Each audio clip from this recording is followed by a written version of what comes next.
Een, Bismillaahi Rahmaani Rahiim. Assalaamu calaykum waraxmatullaahi wabarakaatu. Kulanti waxaan wanaagsan daawadeel meel kastoo dunida ka joogtaan. Muuqaalkan insha Allahu tacaala waxaan idinku tusi doonaa qaabka loo xisaabiyo ardayda dhacday iyo ardayda baastay imtixaanaadkooda. Hadda imtixaanka waxaa idinka muuqda arday markiskoodii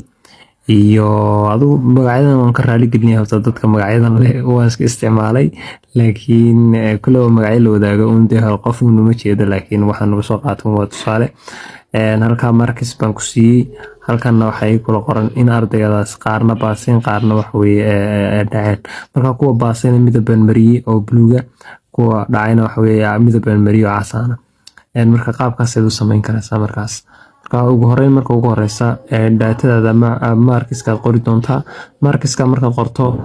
waxaad sameyn doontaa insha Allah taala markiskan